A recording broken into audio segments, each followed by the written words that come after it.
You're listening to Life Check Yourself with life coach, transformational leader, and dating and relationship badass, Marni Battista. Every week, you'll get the raw truth from top experts and real people on the important life and love issues you want to know about. So, if you're ready to life check yourself in your relationships, your career, and the areas of your life that matter most to you, and you're not afraid to be called out on your, stuff, then you're ready for what's next. Life Check Yourself with Iorio. How to shift your energy from seeking to attracting. Ladies, welcome. And gentlemen too, if you are listening. It is our first show of 2023. I'm so super excited. I was traveling a lot in the last few weeks right before the holiday. And so I decided to do some binge podcast listening.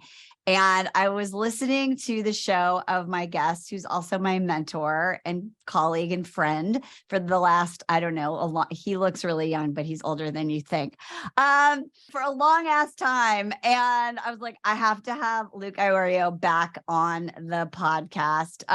He is a mindfulness and soulfulness coach. He's an advisor and he's host of the much talked about podcast On This Walk, which you have to listen to. He has walked alongside tens of thousands of clients and listeners as they search for meaning, purpose, and alignment. And Luke has this passion for helping others that comes from his own spiritual path. It's the only keynote speak I think I ever heard where I literally cried when he shared his story. And for much of his life, Luke just believed that success was something to be achieved and that placing mind over matter and powering through and getting it done was honorable and strong and the right thing to do. And it would make him like the quality man you all are looking for. But instead, he started to search for alignment and purpose. And on that journey, he really rediscovered the beauty and the joy of reconnecting with your true self, finding real balance in your life, feeling connected, healed, and whole. And from that place, creating a meaningful life, which is what we're doing here on Life Check Yourself.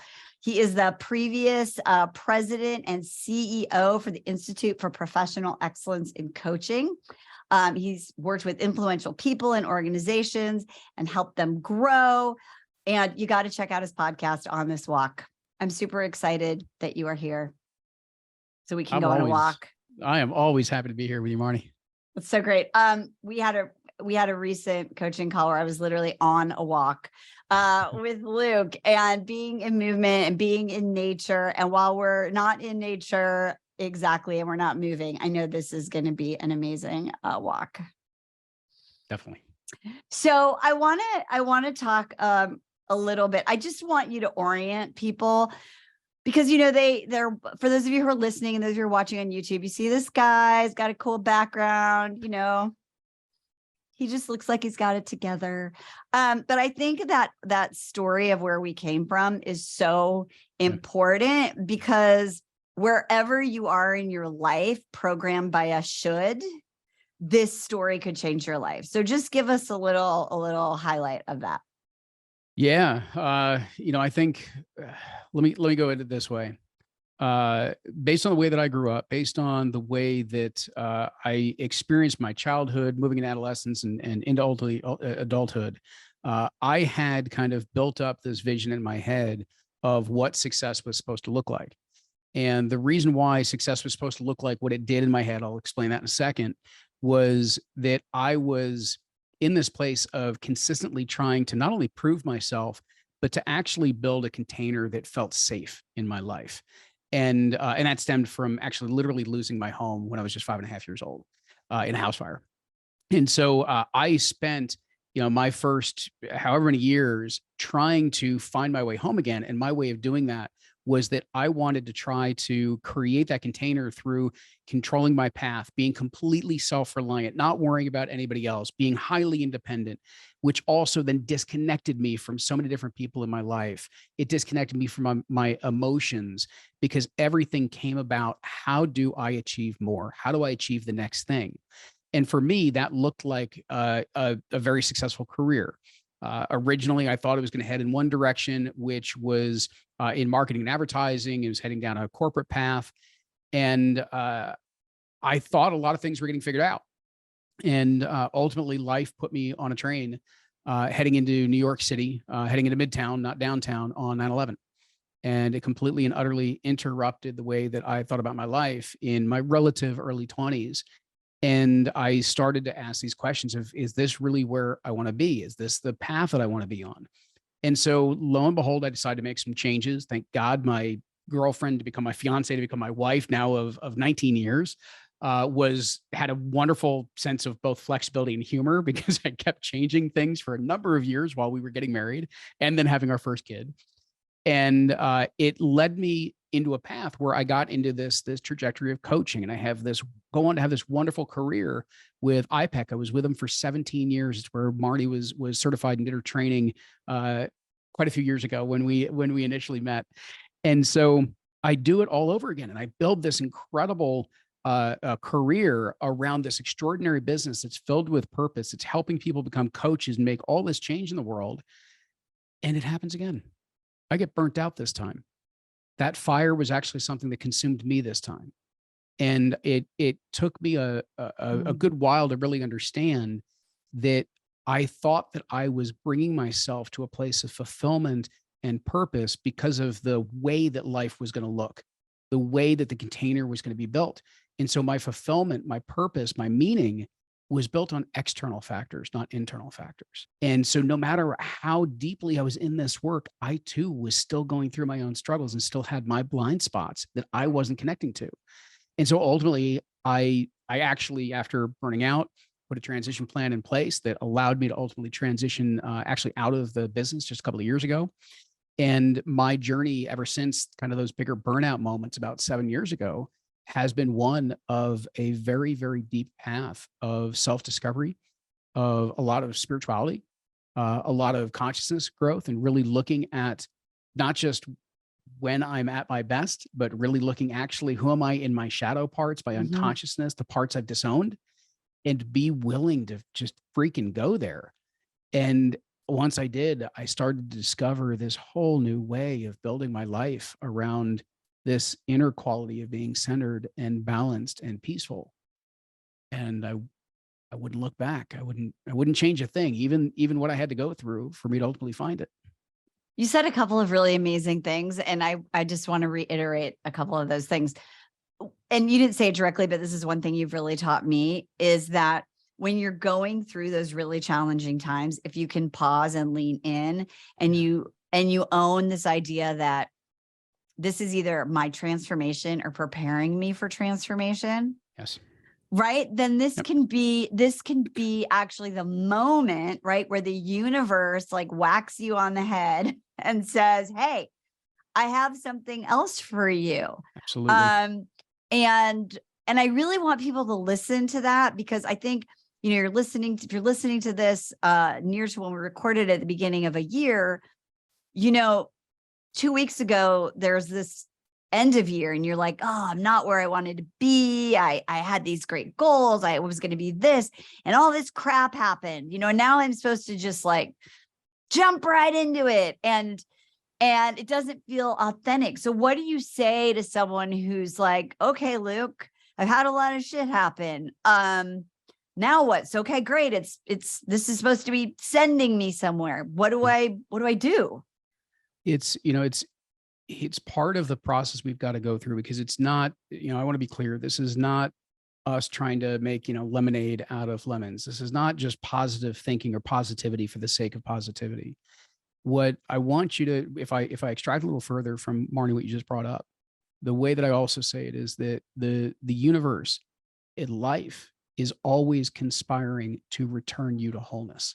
And so all of the experiences that we go through, it's not the details of the experience, meaning life can be really rough. We can experience some really difficult things, from deep trauma to other major losses and everything else. We can experience all of those things, but it's in the how we experience it that we start to learn more about what's actually within us. And we start to have those opportunities to discover, what are the parts of me that I feel like I've disowned? What are the parts of me that I feel like I've had to shut down, maybe even for my own protection, for good reason?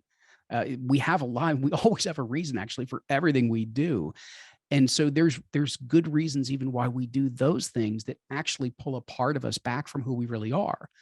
But if we recognize that in any given moment, the experience I'm having is trying to return me to wholeness, it's effectively doing it in one of two ways, broadly speaking.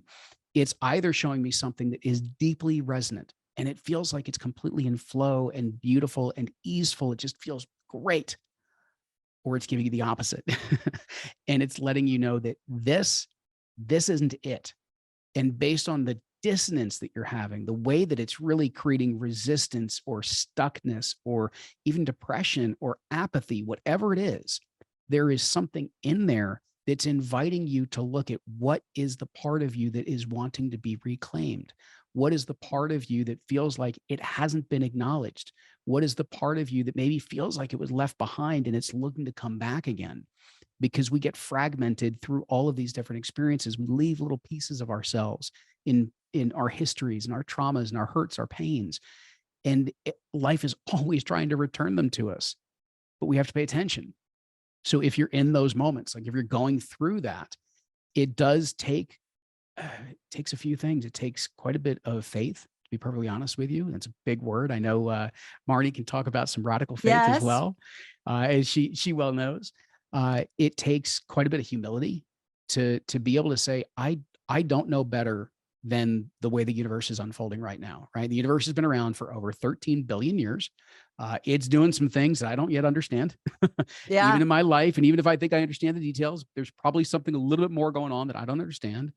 I also have the humility to know that when I feel like I'm at the effect of things when it involves other people, I have the humility to know I don't know their full background. I don't know everything they've been through. I don't know the experiences of what they have gone through in life.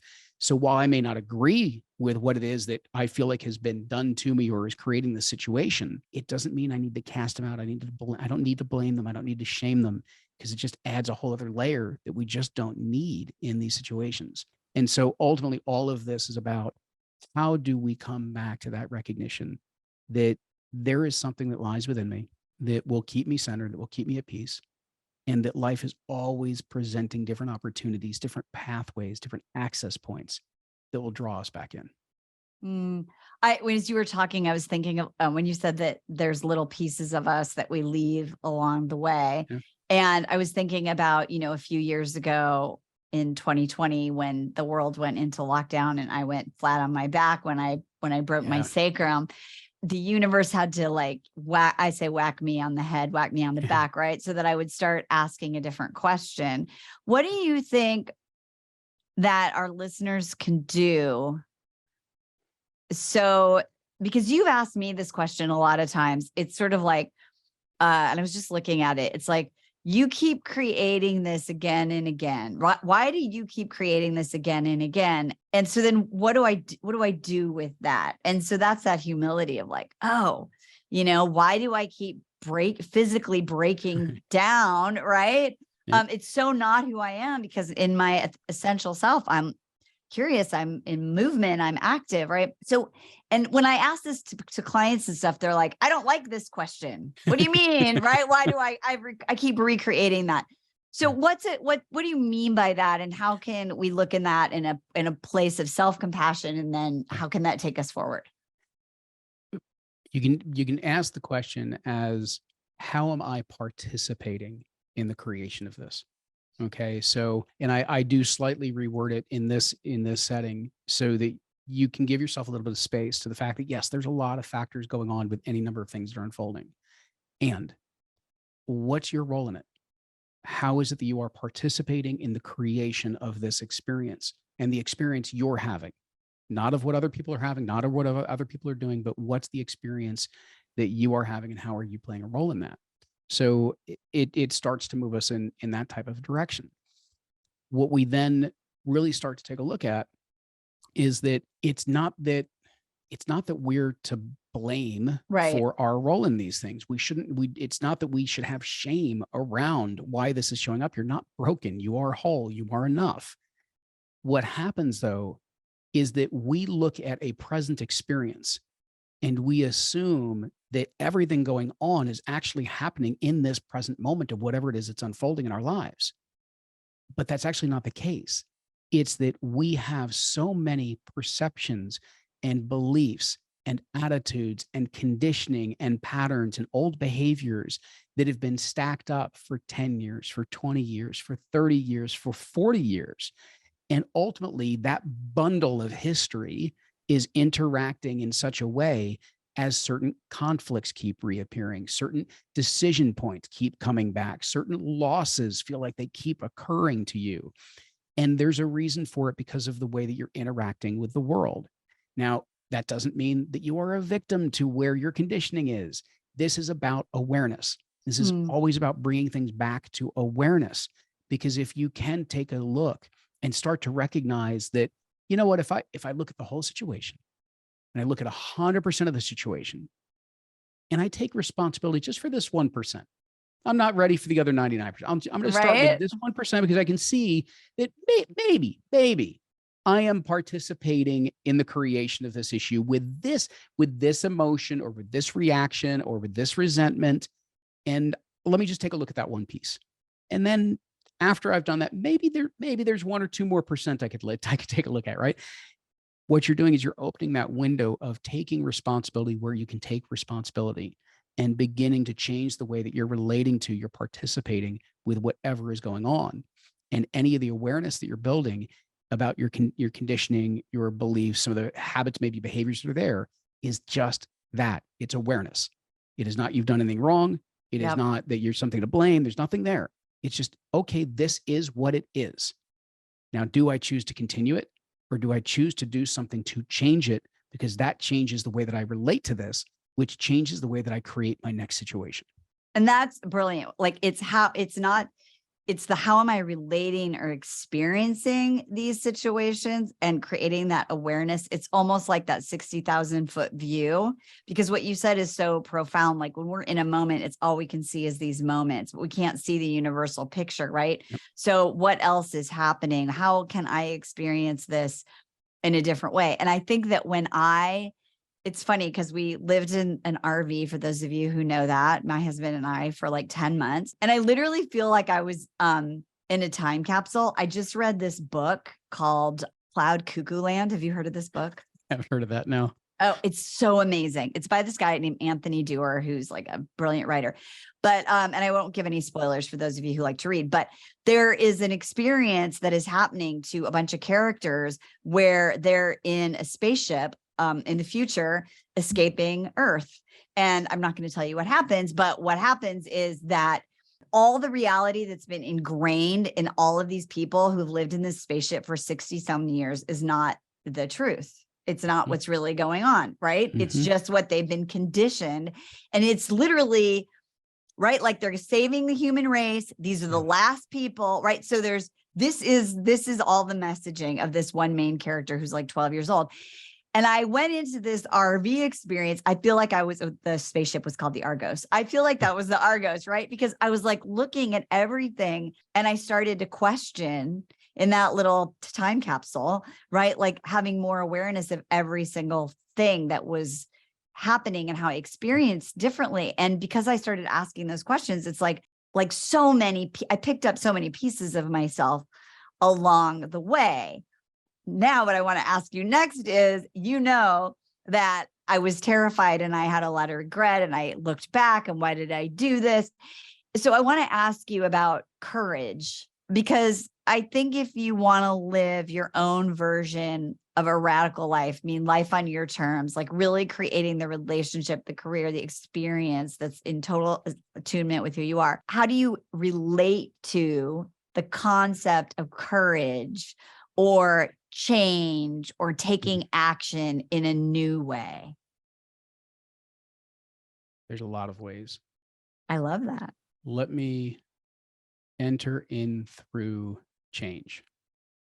Okay. And let's see where this goes. Make sure I land this at courage. You can bring that back up if I lose it a little bit. But okay.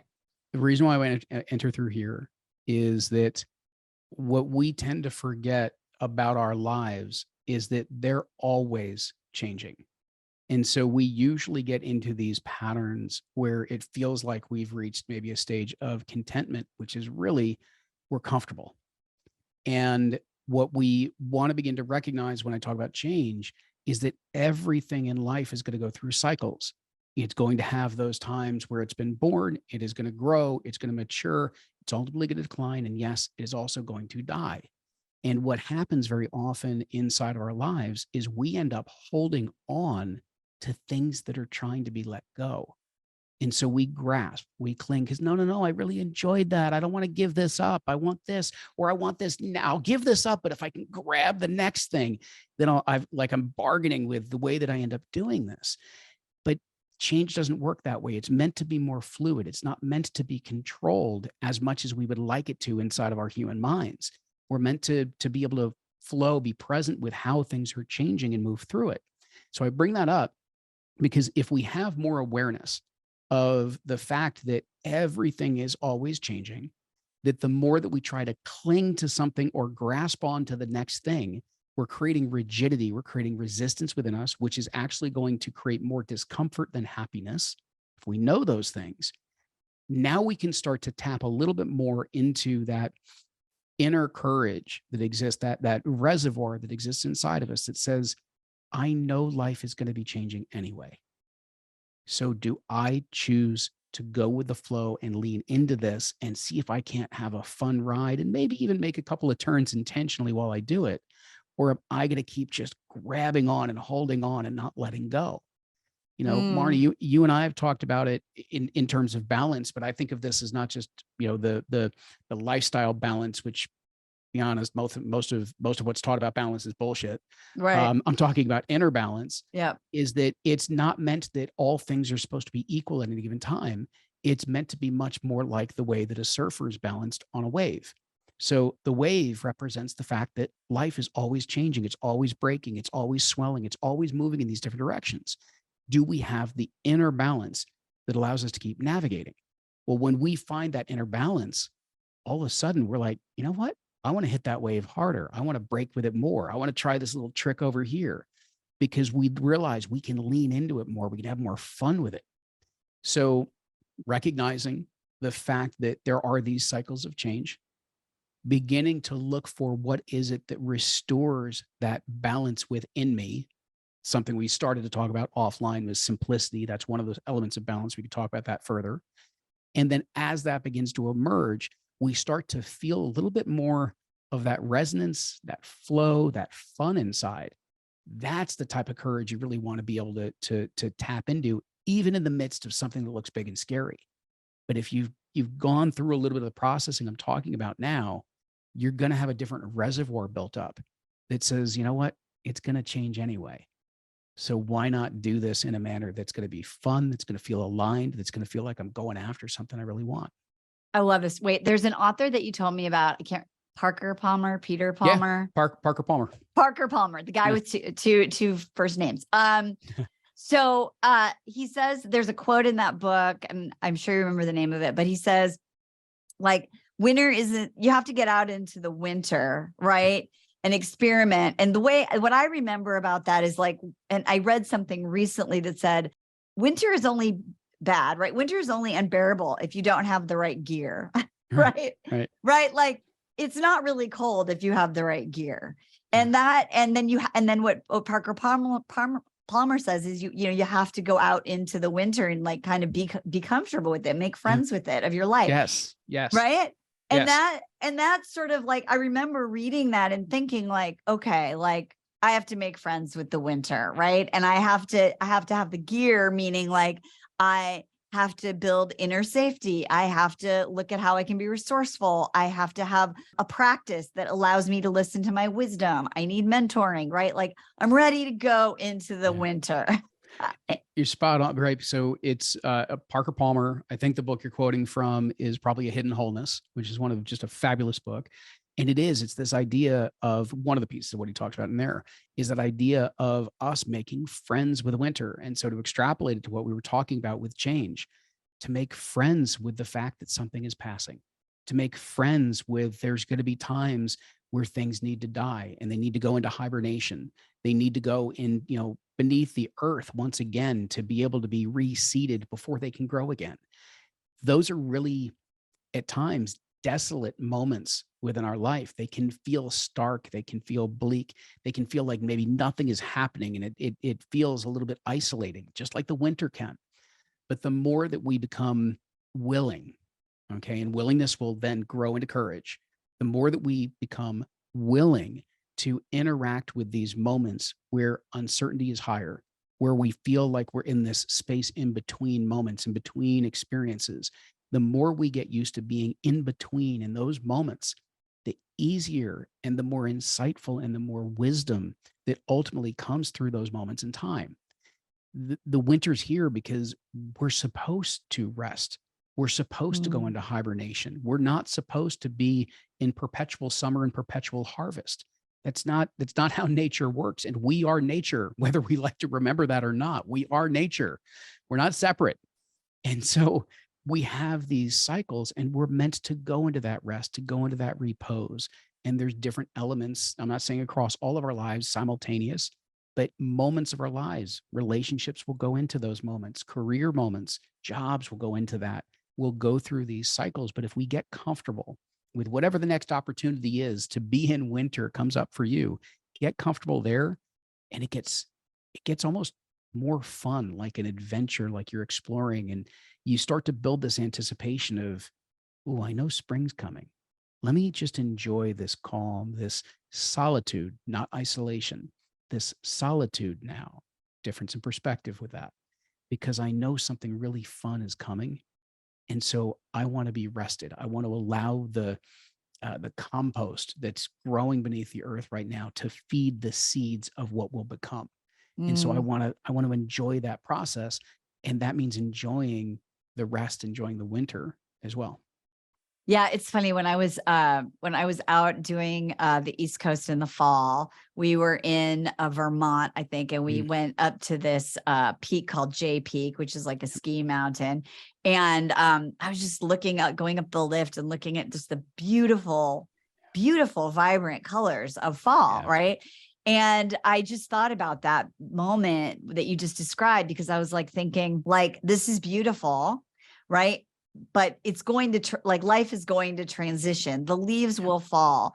It will have an appearance of gray, of dark, of nothing is alive, right? But knowing that that is that part we talked about at the beginning of like, well, that is preparing for the transformation. That is right. So it's, and when you say enjoy, for me, it wasn't, I'm not going to say enjoy.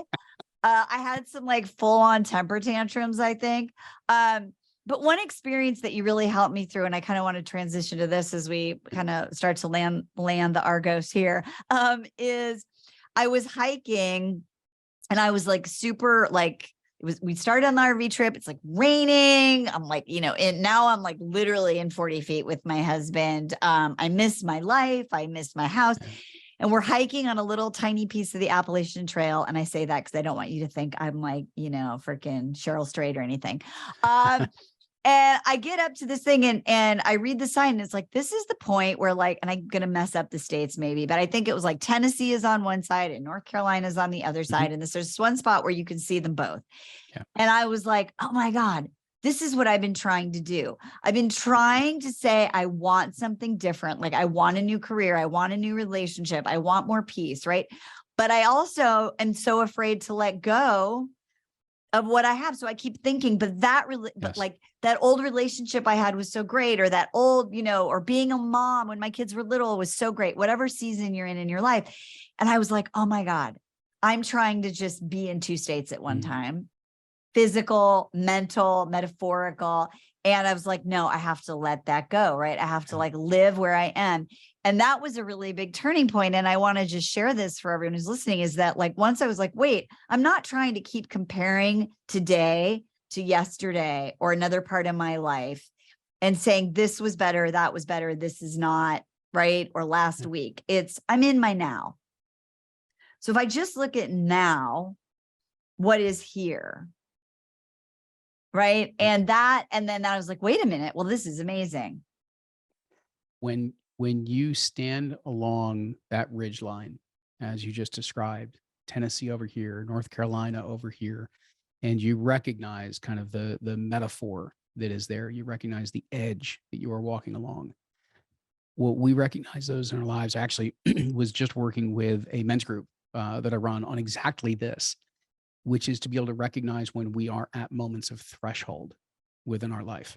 And so when you can get present to what is here now, as you just described, and be very, very present to this particular experience, you can actually feel and see yourself in a threshold, meaning you can see back behind you or off to one side of what was, and you can see forward as to what might be. It's not definite until you're actually there. And when we see that, and we can be present enough in our lives to recognize when we maybe are at a threshold moment in relationship or in career or some other decision point, maybe even our health, that we're at that decision point, we're at that threshold, we need to get present so that we can consistently decide, do I want to walk back to where I've been? Do I want to dwell on what was on the other side of this threshold that I just tracked all the way through to get to this point?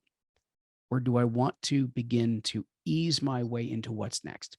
And therefore, what are the choices I need to start making? What are the habits that I need to start adopting? What's some of the self-care maybe that I need at this moment in time to allow me to stay present and allow me to continue to make the choices that right now feel a little less certain, that take a lot more energy because I've got some fear that's built around them. So I need to do things that build up my energy while I am crossing that threshold into what's coming. And then what you just described, and I'll circle back to how we started, is like, and that's a completely different experience of change. Completely. Right. Completely. And it's an active one. And, you know, I've been talking all about the 7 questions that create a meaningful life. And I've been talking about this lately. One of them is, did I create? Right. And so if you're creating a new awareness, right, or you're creating a different action or any of those things Luke just listed, then you're in an active state in your life. And then that activity, that engagement, right, with life rather than like, blah, you know, or, you know, whatever it is, creates that fire inside, right? And that comes, and with that then comes, you know, a different sort of experience of what you receive and what you experience moving forward. Yeah. You taught me so much. You're doing great. When you lean into that way, again, you recognize that you are empowered to make the type of changes that you wish to make, because you are taking that more active role and you are specifically looking for the ways that you can keep that progress moving forward, the ways that you can continue to evolve yourself, and you're actively participating in what gets created, as opposed to exactly what you said, which is most of the time we're kind of running a bit on autopilot because it feels like we're juggling so many things. So it feels like we're active, but really we're just kind of in this default mode. And then we're not really actively choosing the direction we're heading in. Instead, we're just caught by kind of the routine, the rut that we're already in. So it requires that level of active presence to make the type of change and feel the empowerment that's actually right there at all times for any single one of us. Yeah, I was just thinking, because I'm not a surfer at all, and I don't love the ocean, but I have peace with it. But the other day I didn't time it right, and I sort of got like tumbled, you know, up onto the beach, and that the opposite of riding that wave, right? Of just feels like you're in a tumbleweed and you're just sort of right. Yeah. And there's a whole story about that of like, why did I just follow my daughter in? Why didn't I stop? Why didn't I, you know, why? There's everything is a metaphor when you're conscious, I swear. Okay, last thing I want to just hit is this, because I've been talking to a lot of people lately who are stuck in that threshold, that edge, and they're as afraid of actually having success or having the thing they want, or they think they want, as they are of not having it. And it's that fear of opening up to something new, of taking on that new position, starting that business, actually being in a relationship with someone who treats you well. It can be as much of an obstacle as your fear of failing or getting hurt. Can you just talk about that? Yeah, I think there's a few ways to talk about that.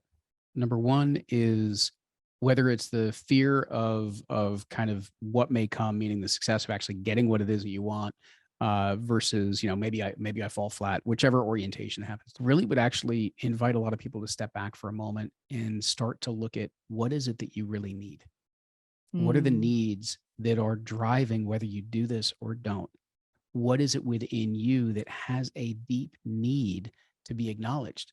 What is, if you're not feeling safe, okay, well, then there is a need for safety. Now, that need for safety that's there, in all likelihood, that's one of those kind of disowned parts or afraid parts that we were talking about before. And it may take a little bit of conversation with yourself, with that part of you, to say, where is that? We've got this opportunity that what we have actually really truly wanted and feels really aligned for us is right here for us. And we are potentially going to turn away from it. So what is it that is really driving your feeling that this isn't safe?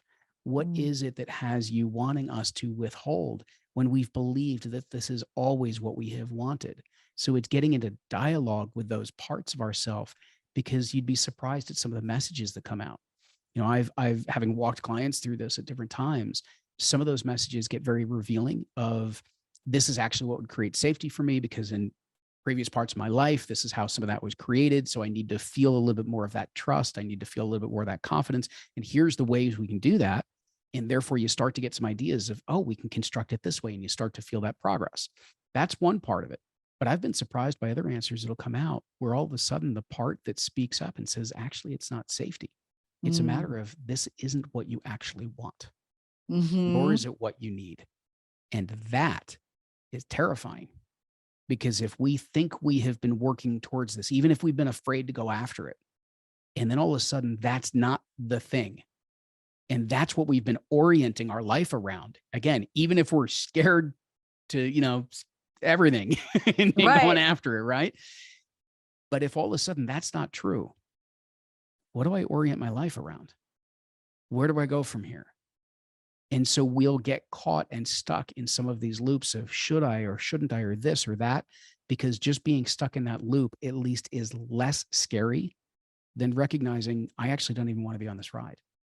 I want to be on a completely different ride, and I didn't even know what it is. And so this is yet again one of those moments where that illusion, that vision, that future that we've imagined for ourselves, that too may even need to be something that we allow to die, that we allow to go into winter, and to allow ourselves this period of time where we don't know, and to now build a safe container that you feel like, I can be in between. I can be in the not knowing for a period of time and feel like I'm going to be okay. I can keep going through the motions. I can keep food on the table. I can do the things that allow me to just sit in this period of time, because then all of a sudden the illusion falls away. And more often than not, something rises up and you're like, oh my God, I hadn't thought about that in 20 years. And it's so simple. Like it's got to be more complicated than that, right? It can't be just that simple, or that's not actually the thing, is it? And then you sit with it longer and you go, I think that's the thing. Like that's what I really needed and what I really want too. And it's easy. It's actually not even all that tough. But we can't get to that if we don't go through the process. Right. And then once we're aligned, right, then it's easy. That's why I always tell for those of you who are interested in the dating piece of this, like if dating is feeling hard, it's because there's something that's not aligned, right? Yeah. Like something feels dissonant. And so it's like, how do you create whatever that is that gets you back in alignment, so it feels like exactly what you need, right? Yeah. So just because I know you got to wrap this up, but we get so convinced of what it is we think we want in this life, because there's so many influences that you should want, the guy should look like this, the girl should look like this, the relationship should look like this, our life should look like that. And there's so many influences and we're being bombarded by it all of the time. And what we don't realize is that most of that we don't need, nor do we actually even really want, because it's not even aligned for ourselves. And so for us to be able to spend this little period of time to let that fall away, what you're going to find out is the reason why you weren't moving forward was because what you were looking for was never in front of you in the first place. It was within you. But you can't get to what's within you if you're constantly chasing out here and looking for the next thing, looking for the next relationship, the next job, the next income, the next status, whatever it is. And instead, when we connect to it within, all of a sudden it's like, oh, it's right here. It's that gratitude, that love, that connection, that peace, that balance, that joy. Oh, wow. It's like right here. And then what happens? The relationship comes, the job comes, the opportunity comes, because you're in such a different state. And then going back to before, you start relating to life differently. I love it. That's so amazing. That's just such a peaceful way to end. I appreciate you so much being here and sharing all your wisdom. And so, ladies, you definitely want to check out, there's links in the show notes to everything Luke. You want to check out onthiswalk.com. You want to check out, there's a Facebook group. There are lots of opportunities to have more Luke all the time. And make sure that you leave us a rating if you're listening, subscribe if you're on YouTube. We're trying to get I think we need 2,000 more listener or viewer hours or whatever to get verified. I'm too old to know what that means, but apparently we need it. The algorithm needs it. So share this with your friends, look around, find some old episodes, and immerse yourself in a new way of thinking. And whatever you do, life check yourself. We'll see you next time. Bye-bye. Hey, thanks for tuning into today's show. So if being in an intimate relationship in which you feel 100% seen, heard, and accepted by a high caliber man is a priority for you right now, and you're interested in seeing if you're a fit for working with me and my team at Dating with Dignity, here's what I want you to do. Just head over to DWD VIP, that's D as in dating, W, D as in dating, VIP.com, and book a call to speak with my team. We'll get on the phone with you for about 60 minutes and you'll get crystal clear on what's stopping you from finding true love right now. We'll also take a look at what you want to create, what you want your whole life to look like when you're able to finally be fully expressed as a woman in a healthy relationship with an incredible guy. And if we can help you get from where you are right now to where you want to be, we will show you the fastest path possible that makes sense for you to do that. We help smart, successful women all over the world solve this one missing piece in their life so they can finally have it all. So to see if we can help you do the same thing, head over to DWDVIP.com. I'm Marni Battista, and let's talk soon.